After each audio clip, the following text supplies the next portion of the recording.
Why can't we treat people like people? I've been working with them for over 20 years now. They're just people at the coalface, at the sharp end of the stick, doing work that you and I don't want to do. There are 5.6 million people living in Singapore, and out of them, 1.2 million are actually foreign workers, excluding domestic helpers. 1.2. Where are they? Do you see them at the fast food outlets, the coffee joints? You see, they earn about $14, $15 a day. And to do that, they have to take a loan of about $6,000 to $7,000 to pay an agent to come here and work. To pay off that loan, you need to work for 1.5 to 2 years. And that's, hopefully, you get to work every day. So they save what they can. And that means they cook their own food, if they can. There's some dormitories, they will not allow you or them to cook food. So what they do is, they will cook the food, and they will dump the food at the roadside. The workers will come and collect it at about 3:30 in the morning. Some workers come out earlier, and they help to put the food on structures so that the dogs, the cats, and the rats don't get to it. What they've taught me is frugality. So let's see whether we can put you in their shoes just for a short while. Every day, you have to wake up at 4 o'clock in the morning to prepare your meal, breakfast and lunch, and then be downstairs by about 5:30. You're late, you get cut a salary. Lorry comes, drive you and deposit you at the work site. This is by maybe 6:30. And you have to wait there because the gates are not open yet. At 7:30, the gates finally open. And you're not paid for this time. You rush in to punch your card. And if you're late, again, cut. Then you do your work. Until lunch, now you get to sit on a pavement and eat. Your work continues until about 8, 9. They send you back. You take a shower at 10 o'clock, a quick shower, because there's over 1,000 people waiting for you. You might not have time to wash your uniforms.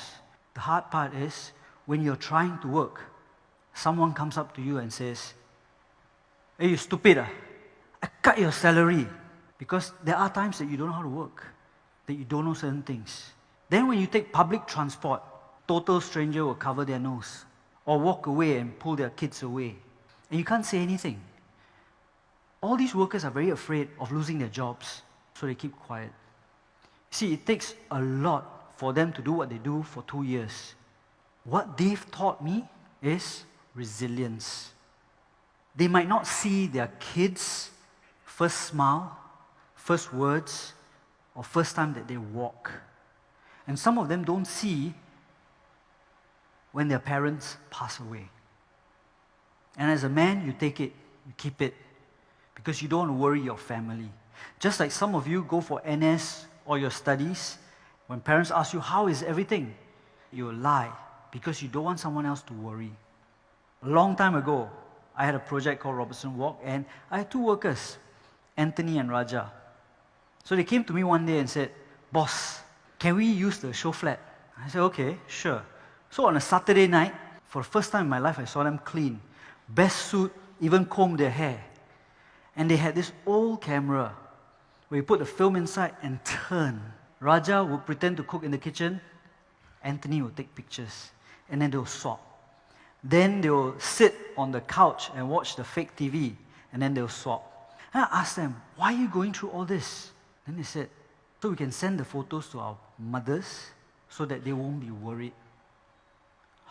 But I knew exactly where they lived. They lived in the basement 2 car park of a building under construction.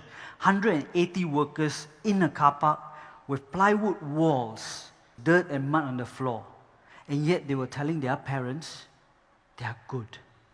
What I learned from them is sacrifice. I've never admitted this anywhere, but my father was a migrant and he was uneducated. Then he became a Singapore citizen before I was born. My father worked 2 jobs, bus driver and security guard. He would come home once a week to change his work clothes. And I can tell you, kids are mean. They used to disturb and say, "Hey, your father's smelly. He rides a bicycle. Why no money?" Yeah, he didn't. He would save everything for us, just like these workers do. And I was a kid listening to this. I was embarrassed by him. But at the same time, my heart cried for him because I knew how hard he worked. And while kids are mean, adults are no better. While he was working, he had a stroke. The boss, who he had worked with for more than 30 years, got into his car, in his nice Merc, drove off. I can tell you, it is very hard to miss a human body. The only reason he survived was there was a group of workers who rushed over and said, "Uncle, are you okay?" And they called for an ambulance, and they stayed with him. You've probably also seen reports or photos on the internet where a worker helps an elderly cross the road. Then there was one, not too long ago, where a toddler was dangling from the 3rd floor balcony. And everybody was busy taking photos.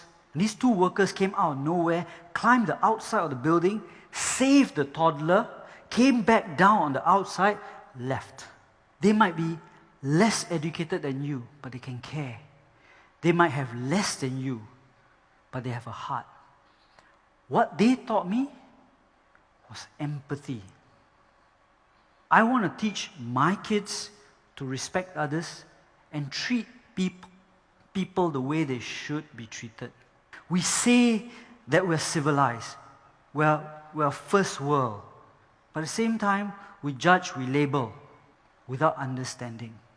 Yes, I understand they are just workers, but here might be an idea worth spreading.